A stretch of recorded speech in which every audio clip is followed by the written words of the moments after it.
United States of America and to the republic for which it stands, one nation, under God, indivisible, with liberty and justice for all.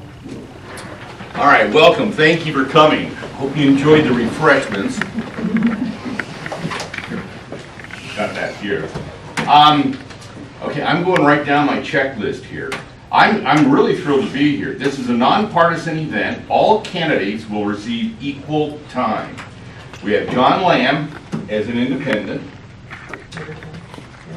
No? I'm actually Libertarian. I'm a Libertarian. You're a Libertarian. Yes, yes. You know what? I knew that, John. That's okay. Monica Tranel, Democrat. I get that right? Okay. And Ryan Zinke did not respond. I called his office and said yesterday, because they said even if he was going to show up or not, they said he had made plans to be in Libby a month ago for some meeting. So that's what I was told. If there's any press, please identify yourself at this time. I work for the Mineral Independent, Hagedon, Montana Publishing. I was going to write an article on this. I'm going to try to, but since I'm doing this, I don't think I can take notes. So we'll see what the hell happens. Excuse me. We'll help you. Will you? Okay. Each candidate is going to answer predetermined questions for the first 30 to 40 minutes. Questions will be fielded from the audience for the last 20 minutes.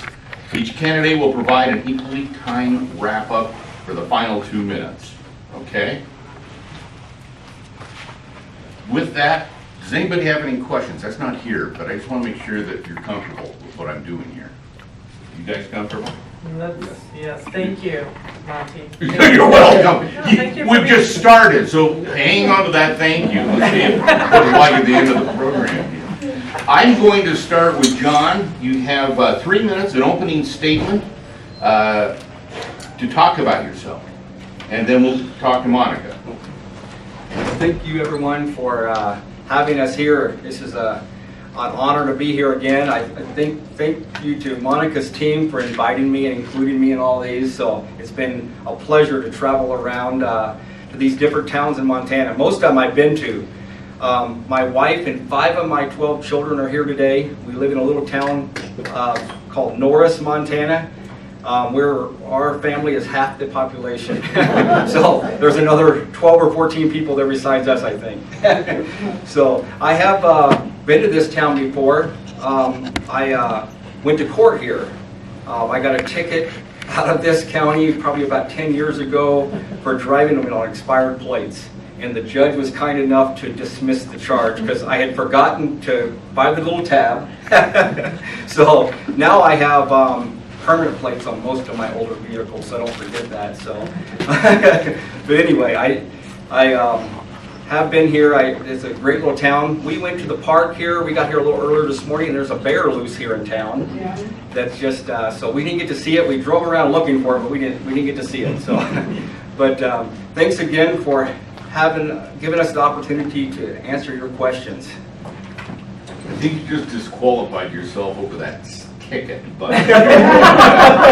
we're going to go ahead and let this roll. Okay? Well, you did send to jail, right? Yeah, I know. And we have some openings in there. It was a non-violent offense. So. Okay, up here. Got it. Monica, tell us about yourself. Thank you. Thank you so much, Monte, for being here. I'm Monica Tranel, and I would just also want to really thank John Lamb for agreeing to participate and to show up and to be here, and to all the debates that we've been doing. So we have published these far and wide. We started them really early in the process, and every candidate had an opportunity to participate, show up, and give us information about what dates would work and wouldn't work. So there's no excuse for Ryan Zinke not being here today. It's simply that he doesn't want to face you, the voters of Montana. So I grew up in eastern Montana with my 9 brothers and sisters on a ranch, and I had as many siblings as I did classmates. So I'm very familiar with Class C schools. I started playing basketball in 6th grade so that we could have enough people to make up a team. So since I've been traveling the district, getting to know the voters of Montana, this new congressional seat we got in the 2020 census because of the growth in western Montana. And since 2020, this is one of the fastest growing areas in the United States. So the growth here is real, and it's something that we need to deal with. But I've been traveling this district. I've put over 35,000 miles on my minivan. I've been to Superior to meet with the folks at the hospital here and had a fascinating tour of the new area that they've built with the COVID funds that they got, and how they have taken over and started running the hospital because they had a revolving door CEO, and the two women who are from here, Laurel and Stacy, just decided to step up and make their hometown theirs. So it was just a really fascinating success story of small town Montana, which I know because I'm from. And so I'm running for Congress because I want to serve Montana, the Montana that I grew up in, that I love, that I know, where we can work together, where it didn't matter which party you were from. When we had problems, we came together, we worked together, and we thought about real solutions to solve real problems, not the noisy stuff that we're hearing right now. This moment in our time requires us to all be our best selves. I think we all have to step forward and set aside the division and the noise and say, how can we work together to make our home a good place? That's the Montana I know.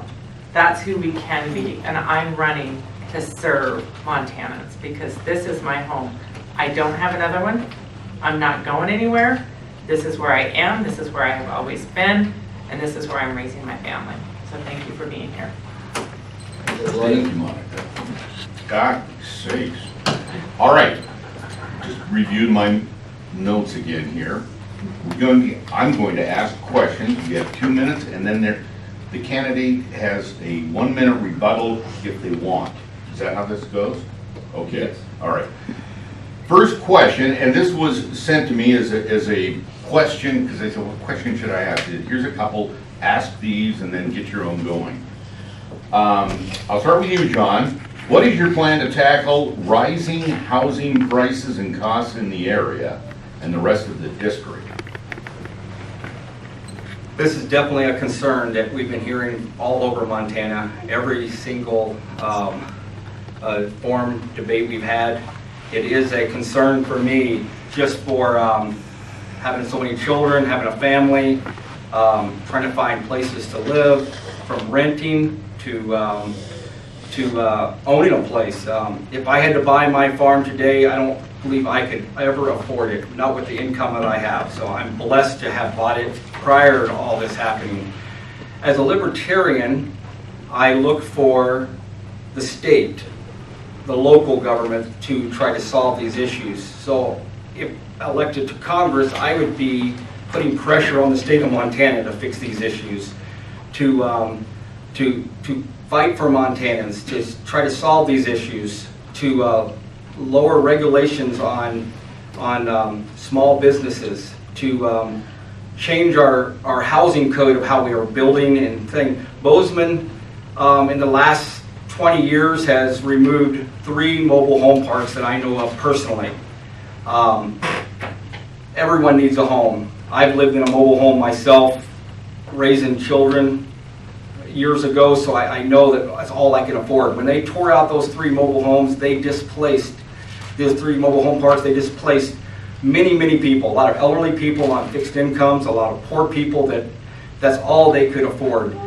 We need to make a place in these towns for these people instead of removing these mobile home parks, going in and fix them up, clean them up. One of the mobile home parks is now a actual city park, beautiful park.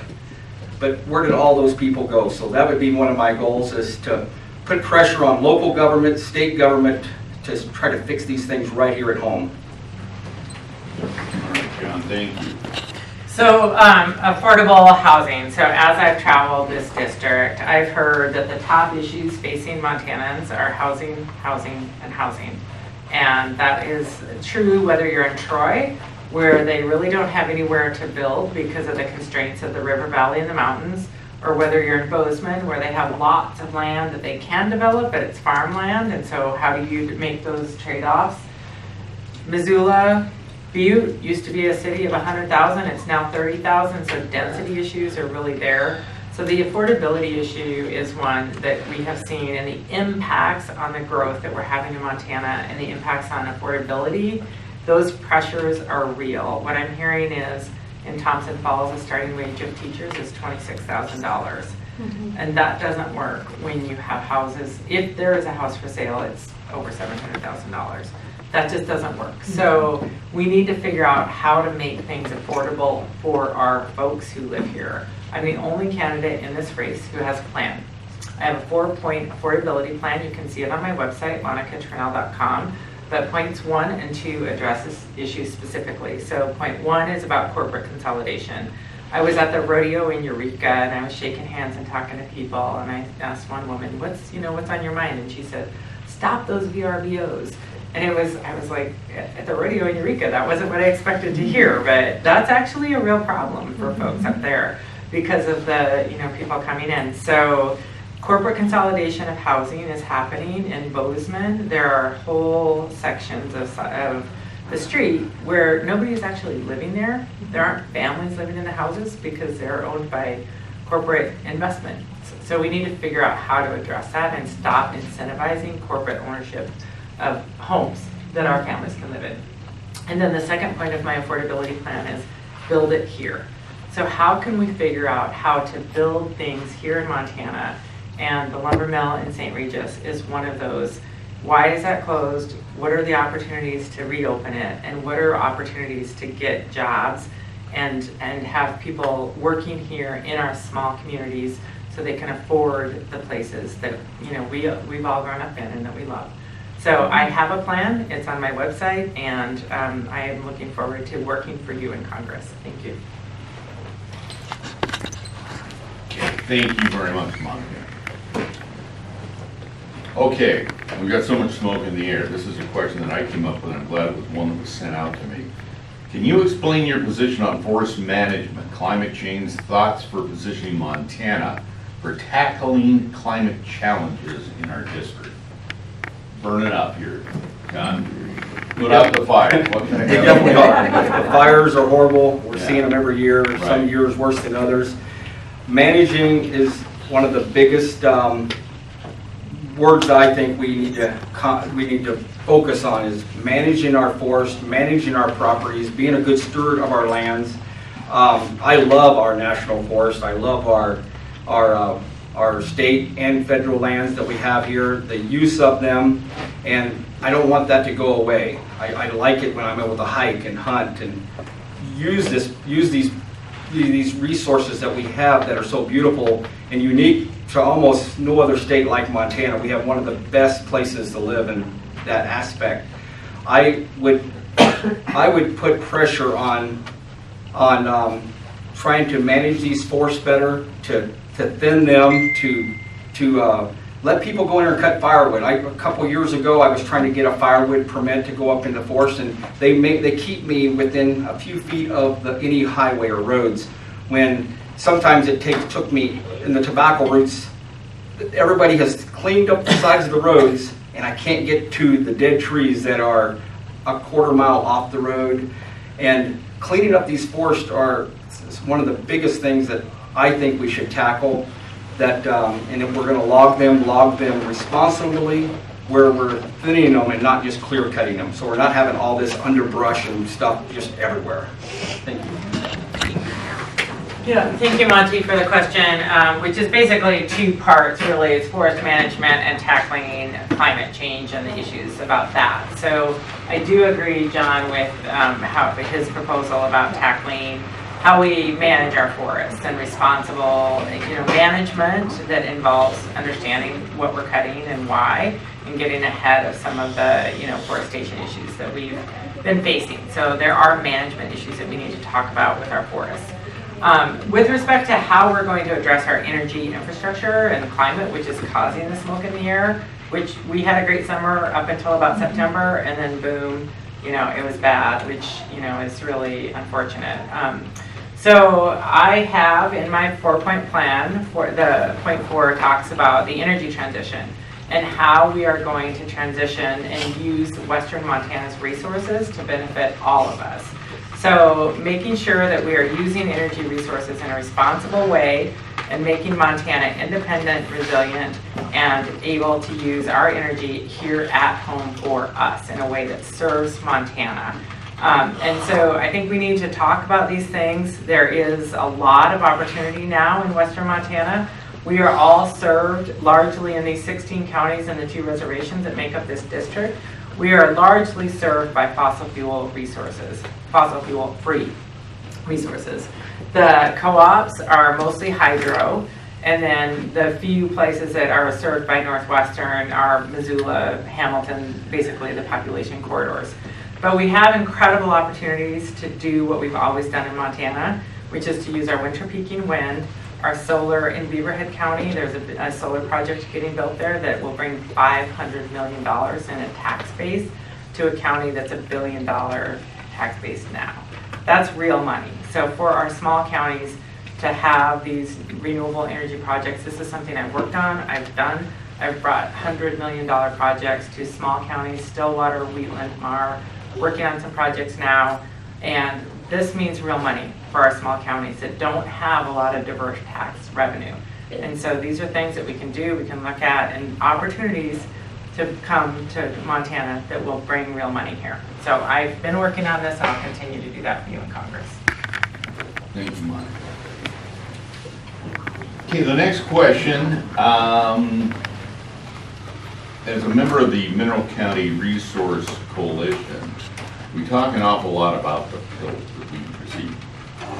Mineral County is over 90% public land. We've only got 7 or 10%, less than that, of taxable property. But the PILT is ridiculous for Mineral County. I wish I could tell you how much it is per acre, but it's so doggone small compared to Missoula. They get so much more money. But all the logging is being done up here. What will you do to adjust the payment for Mineral County to make it better for us to receive an appropriate PILT amount of money than what we're receiving? This is a subject that I'm not real experienced on, but I have been doing some research on it. And it's definitely something that should be for Congress. It's our Bureau of Land Management, Department of Interior, and it is important when we have these federal lands and the money's not being appropriated throughout the places where it's.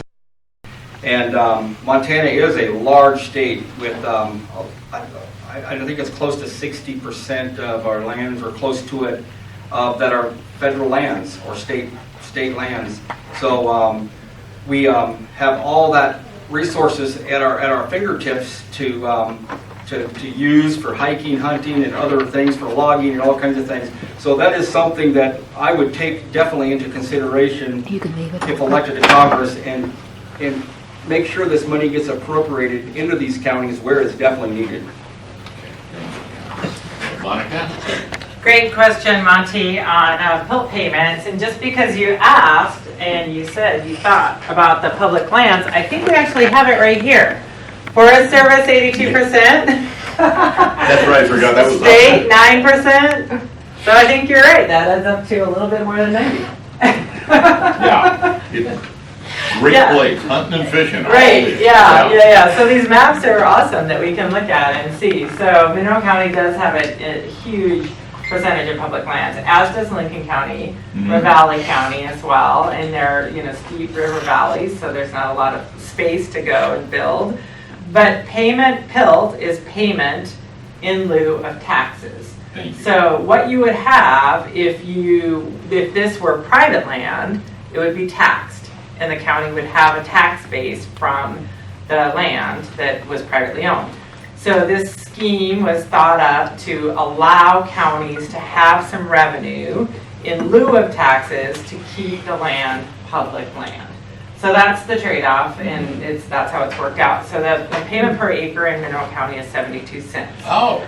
Which is quite low if you compare it to Ravalli County, which I think is about 256, and we were in Beaverhead County, I can't remember, was it 146? They told us what it is there. So it is low in Mineral County, but the drivers of that formula, the inputs, are total acres, the percentage of the county, there's a cap for the population. So it's a not to exceed. When you hit a certain population, you can't exceed a certain amount. And then the activities. So logging is not one of the inputs in terms of calculating how the money is actually received. So in Congress, what I will do as your representative is work on that formula, because I didn't take calculus, but I know A plus B equals C. So if we can work on A and B, we can get a different C. And so what are the drivers of the formula? How is it being calculated?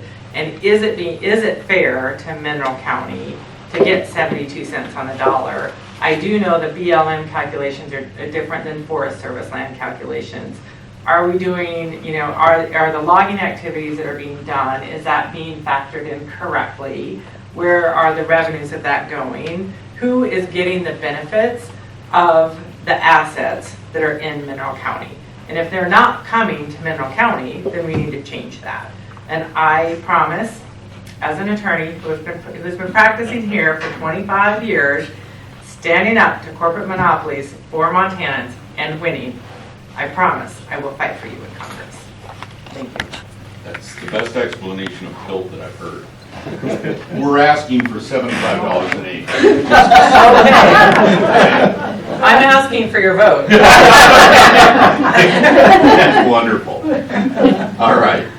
All right, John, I'm going to go back to you. Since agriculture is Montana's #1 business, would you weigh in on the proposed changes to grazing rules by BLM to accommodate the APR and the negative effects on our traditional Montana ranching? I'm big on the ranchers having the right here on the grazing rights. I don't, at this point, I don't agree with these new proposals. So I would try to protect Montana's rights to graze, to use this land, instead of changing it. And I don't remember the whole question there, but I'm for protecting what we have here and our livelihood and our ranchers that we have. Okay, thank you. Thanks, Monte, for the question. And I think it is interesting to make a distinction between BLM and USFS. And so I don't think there's BLM ground in Mineral County, and the chart here on the wall doesn't say there is. So should we assume they know what they're talking about? Let's go ahead and say they do, okay? So, but in any case, the impact of grazing fees and BLM land and what the APR and they've negotiated with the BLM.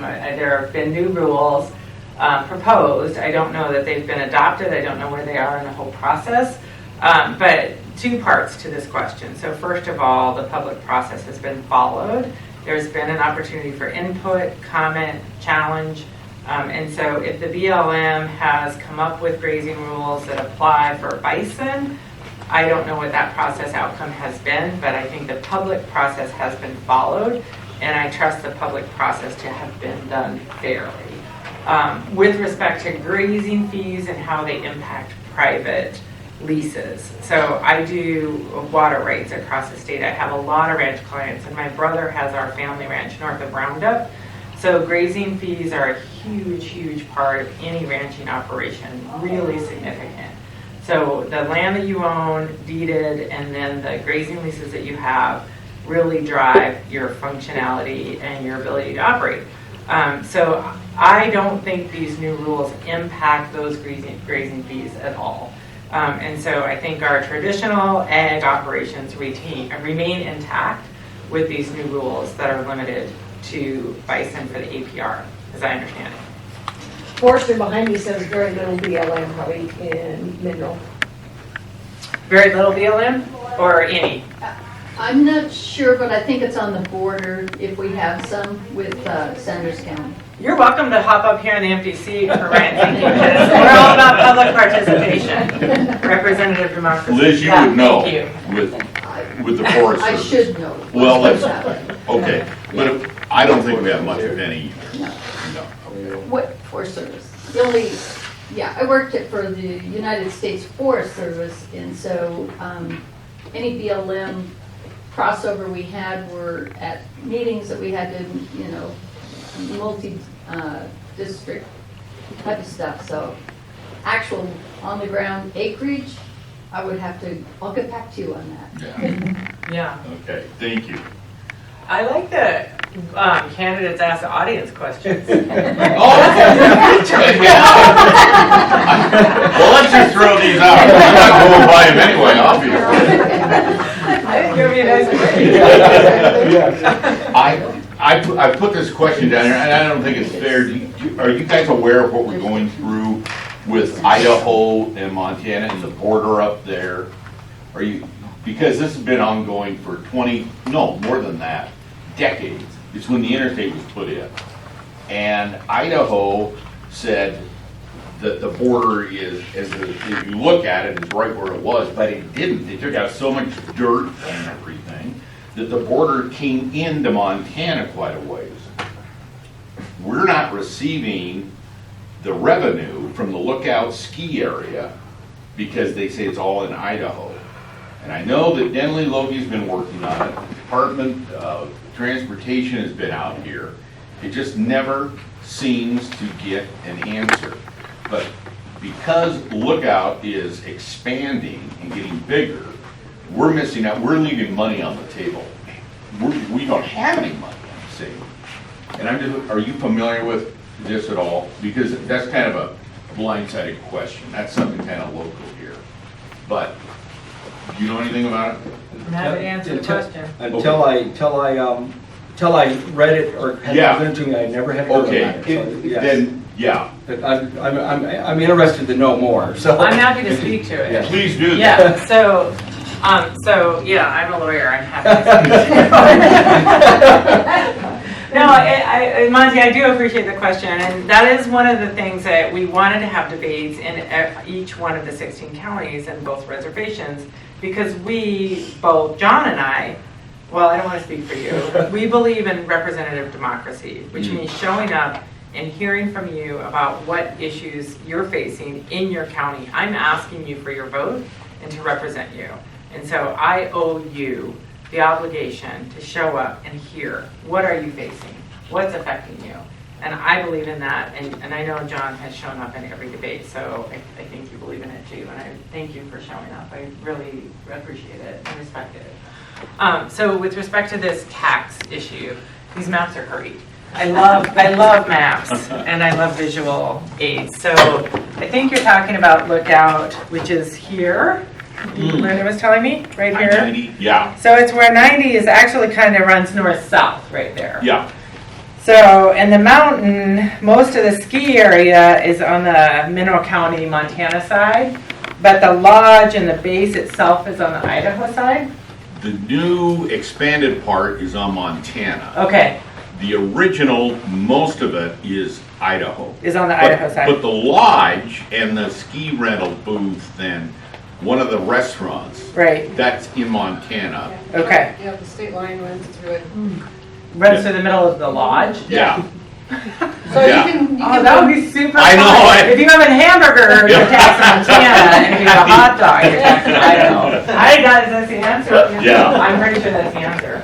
So I think what it would take is a close look. So for the how the Forest Service land and these resorts are used and taxed, and how the assets are considered for tax purposes. So you have the federal issue of the Forest Service land, and then the private resort, which, what benefits did they get? So it seems like somebody ought to be able to figure out where the state line is. And if it runs right through the lunchroom, then how are the assets calculated and divided? Because if that's a shared asset, that does seem like an issue where you need to have both Idaho and Montana, the taxing authorities, sit down together and figure out like what's coming in, who's benefiting from this. And if it's truly a joint resource, the benefit of it is being derived from having this joint resource together, then I do think that there has to be some kind of a consensus from the state taxing authorities where I can come in as your representative in Congress, is this is something that really interests me because it's not just legislation that we do, it's constituent services.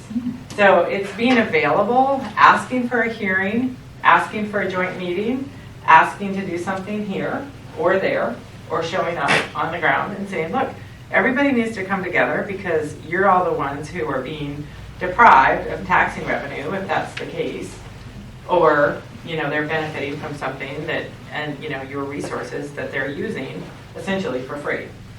So I think it's definitely something that we could provide constituent services for, and I would look forward to doing that because I could go into the lunchroom and decide what to have and ski. So that would be great. But that's what I would do. They could turn the whole thing over to Wyoming. Thank you. Right.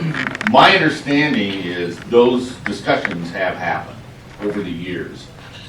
But through the turnover of elected officials and those in all the arenas that are involved, it sits on a desk, somebody leaves, it goes, it's lost, start all over.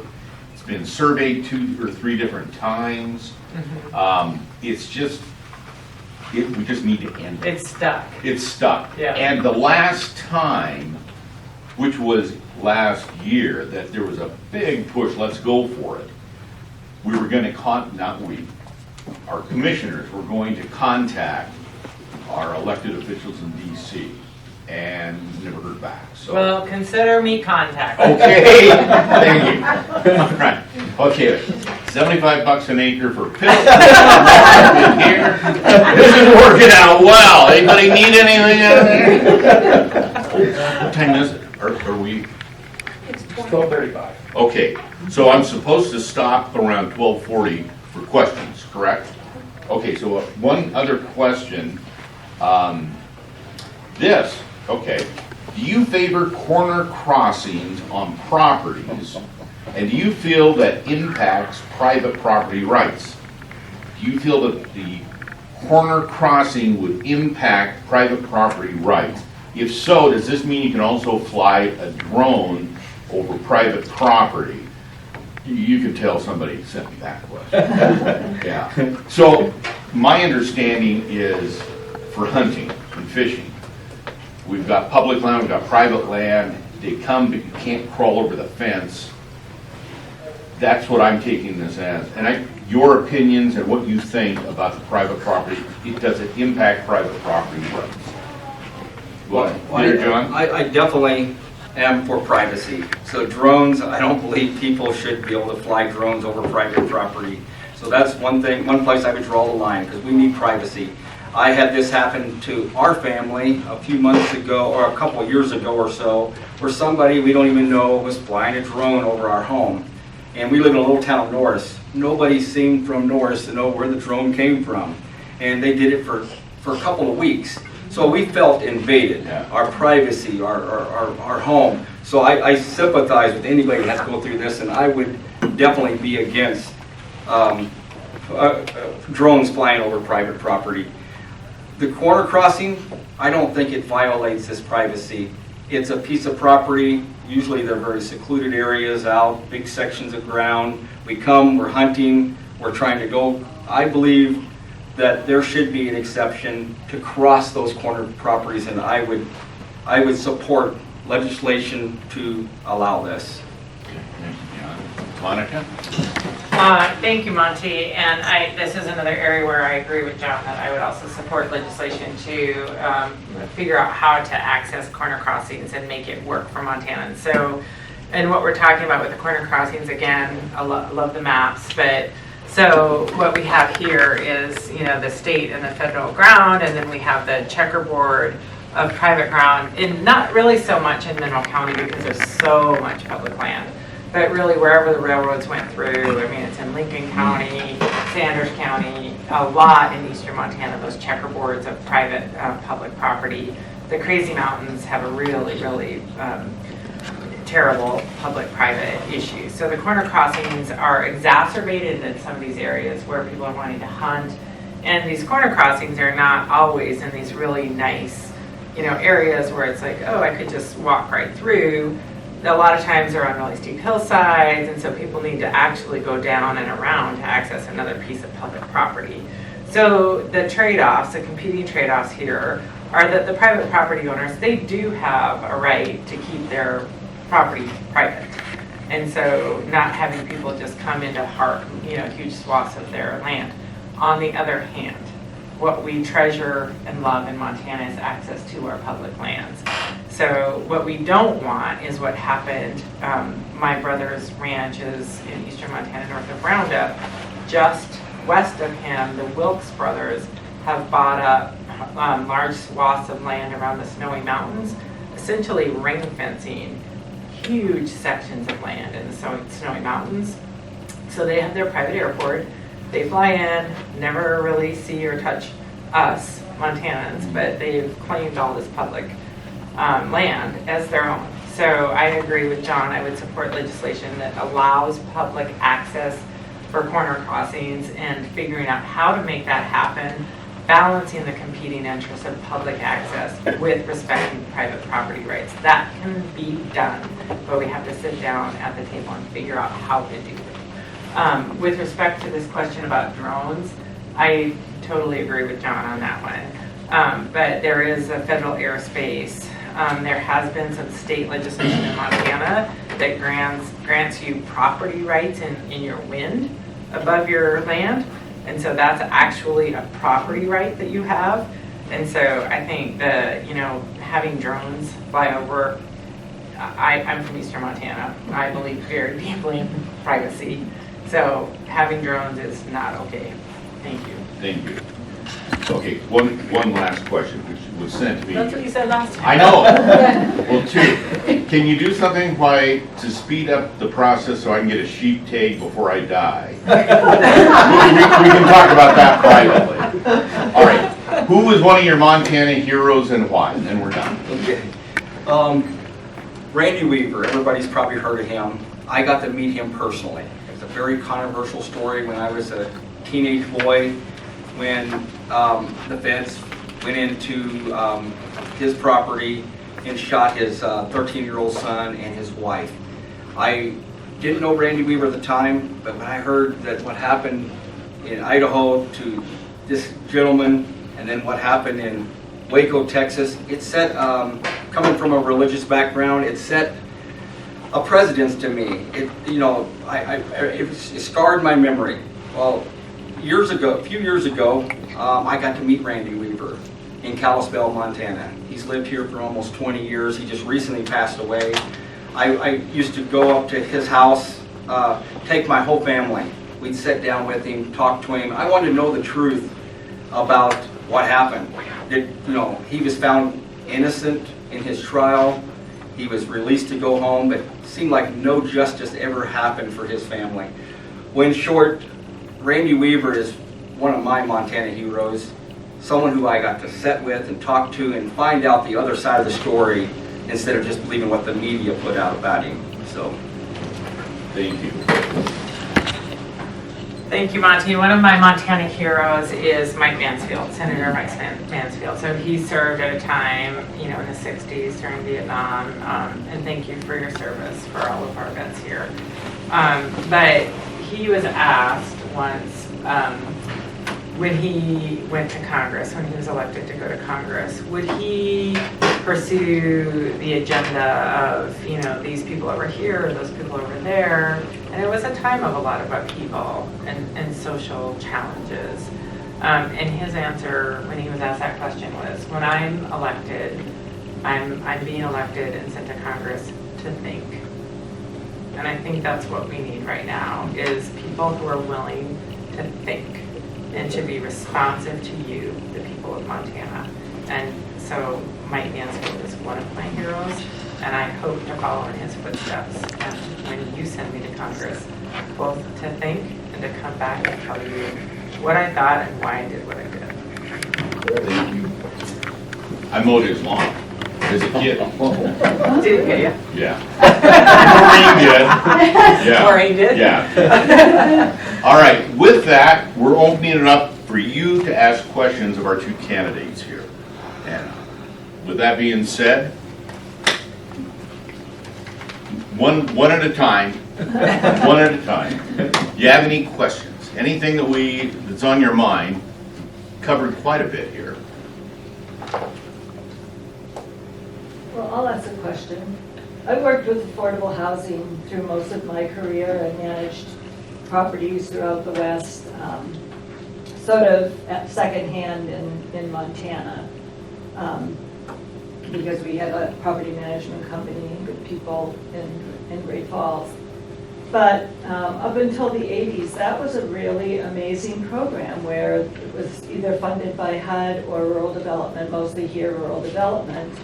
And it was a private-public partnership between professionals who wanted to give back something to the community, and then the funding from the government. And it seems to me if I remember correctly, the late 80s, they began dismantling that program. And I was there when there was a large case that was heard before the Supreme Court, and the HUD contracts were nullified. And that took away any incentive for private owners to begin to develop these properties. And they were properties where people paid 30% of their income. And they were generally smaller properties. The owners that I worked for had a lot of pride in their properties. So it's not what we think of as the projects or these horrible places to live. The ones we took over up in Alaska, the guy that had owned those had been, he went to jail, he was a criminal. They were a mess, and they were quite a challenge to even begin to try to bring them back. But the properties I managed throughout Montana, Washington, Oregon, Colorado, were really places that people would come and apply and be surprised that they made too much money to live there. And it just seems too bad that we can't develop a program like that again. And in terms of building codes, I don't think we can go backwards on building codes, but I think there's a lot of newer building codes. We just put in a heat pump in our old log cabin out at Parkdale. And up until then, we had nothing but a wood stove and then electric heaters throughout the house. And this heat pump has been amazing. It's given us air conditioning in the summer, and it's been very, very efficient and cost effective. So, I mean, I think there's building codes that can be adhered to, but that are not too onerous for people. But I still would love to see some good affordable housing programs. Can I speak to this? So thank you for your question, and thank you for working on that program. So my answer to your question is, why can't we go back to having some good common sense policies? The answer is we can. So what we're seeing with the affordable housing issue right now in Montana is it was exacerbated but not caused by COVID. So this was something that was 40 years in the making, 40 years of housing policies. So we're here with the incredible wealth inequality, and we're seeing it across Montana, western Montana. Bozeman has really high growth, but actually in Bozeman itself, they are actually reducing the number of elementary schools they have because the population between 30 and 60 is actually shrinking. So who is coming to our communities and living here, and who are we incentivizing and making it possible to live here? So this question of how are we going to have policies work for people so they can afford homes, we can make different policies. But we need to have people at the table who are willing to work with people, ask hard questions, do hard things, show up when it's hard to show up. And I think, those are the kinds of things that we need to have happen so we can figure out what are the policies of today. The heat pump that you talked about, those in the new Inflation Reduction Act that just passed, there will be tax credits for those kinds of things. So incentivizing local distributed generation so we can be independent, resilient, and have electricity, even if for some reason the grid goes down in a forest fire or something like that. That's available now, and we're incentivizing that. So I would love to be able to make sure those resources are deployed in western Montana in this new district, and I will do that in Congress. Thank you. I totally agree that we definitely need to work on something like this. I think where we could work at from a contractor, previous contractor. I used to work in a lot of contracting type jobs for codes or regulations, not give up on our safety for our codes, but we're some places where they have codes or regulations where they have to build such a big house, or a 10,000 square foot home, or a 5,000 square foot home, and you can't build a 1,000 square foot home or 1,200 foot anymore.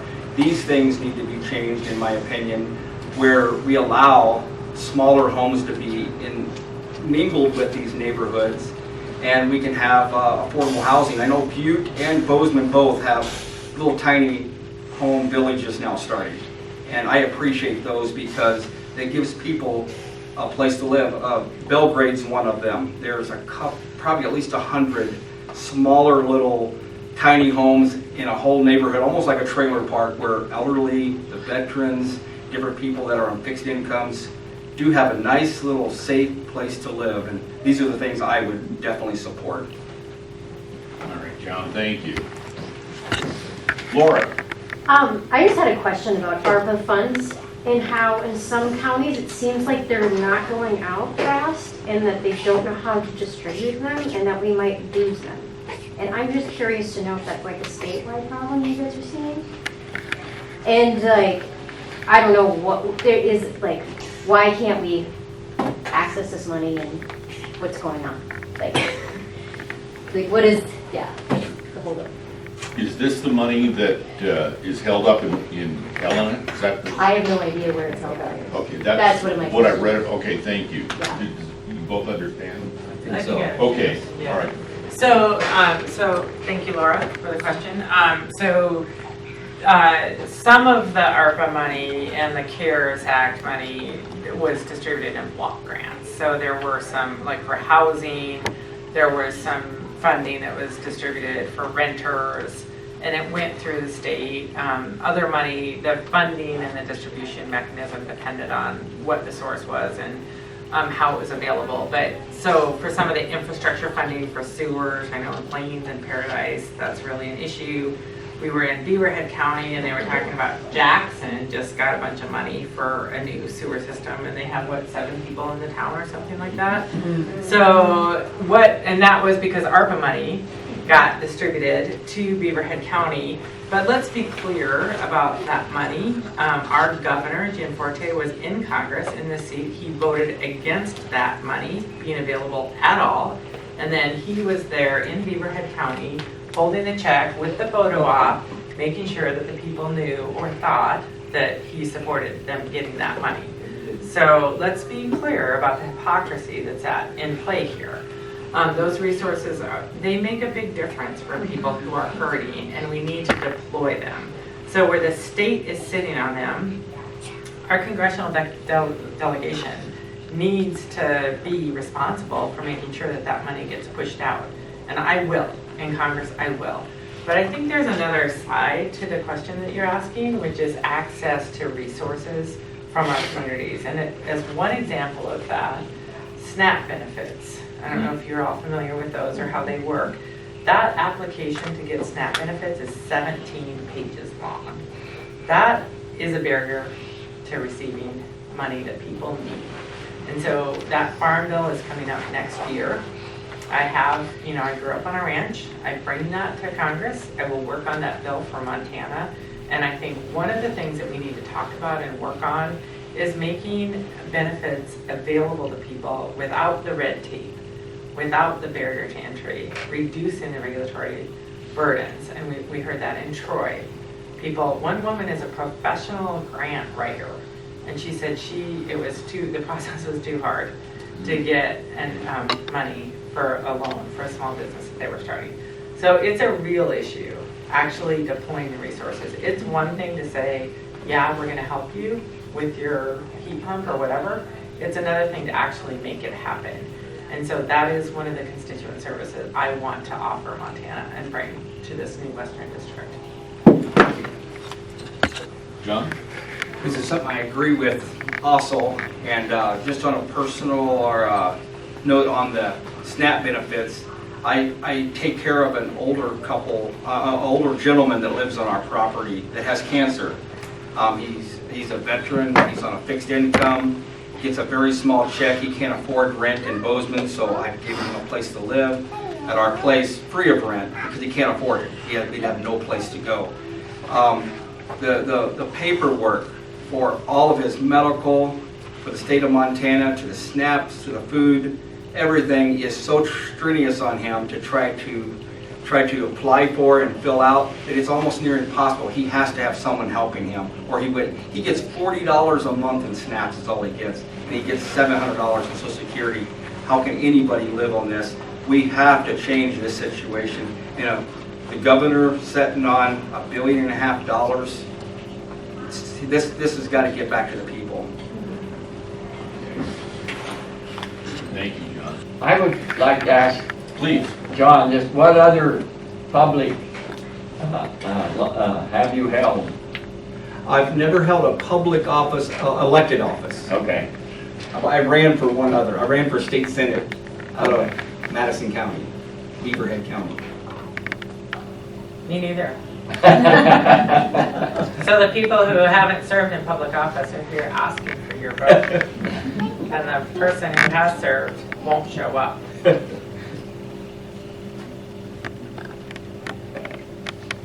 I have a question on receipt and use and dispersal of federal funds here in Montana. What is both of your position on federal funds coming into Montana? So, as a libertarian stance, I'm for small federal government, as small as we can. I'm for protecting and providing for ourselves the best we can.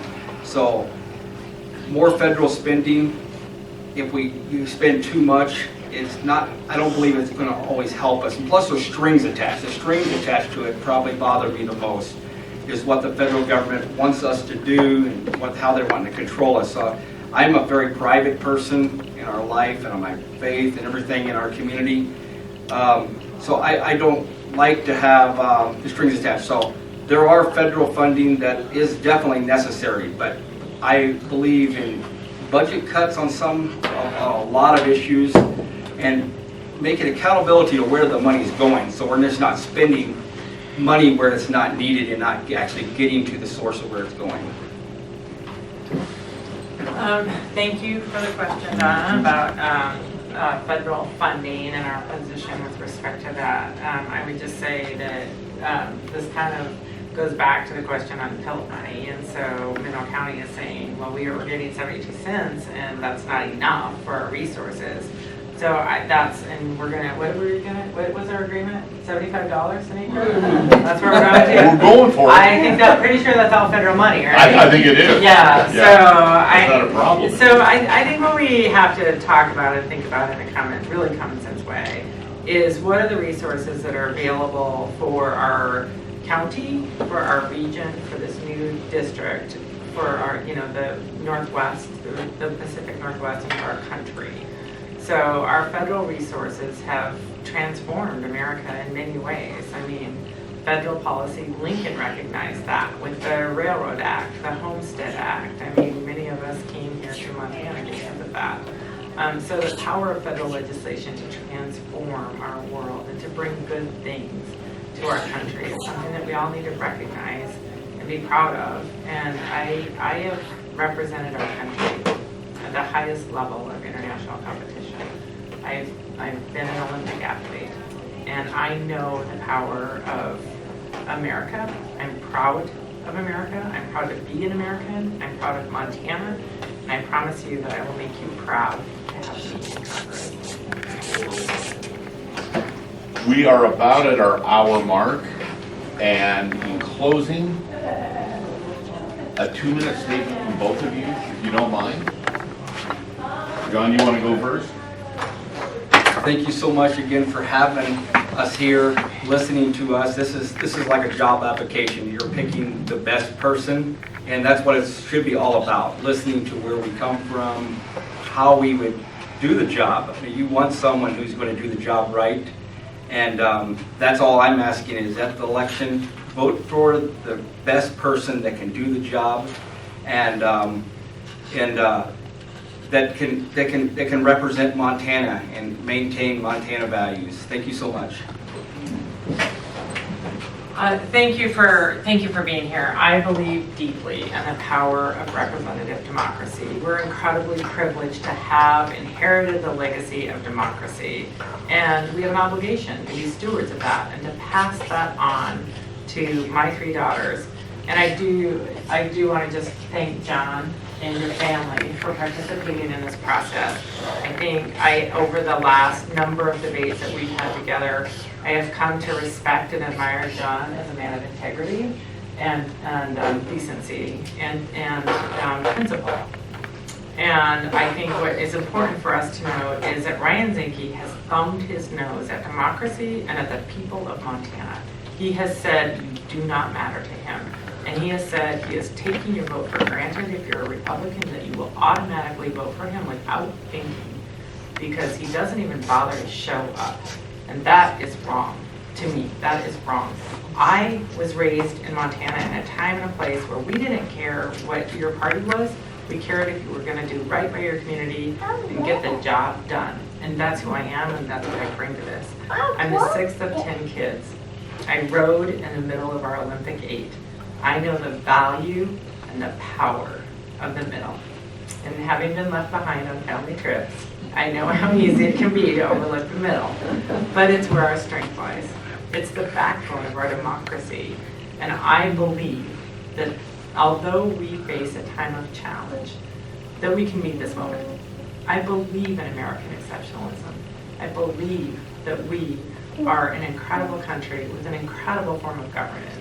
And I believe that it can live and it can thrive, and we can choose in this election who will we send to represent us. I'm asking for your vote so that I can be our voice in Congress. Thank you. Thank you both for being here. Appreciate this very much. Thank you for coming. This was great. Thank you.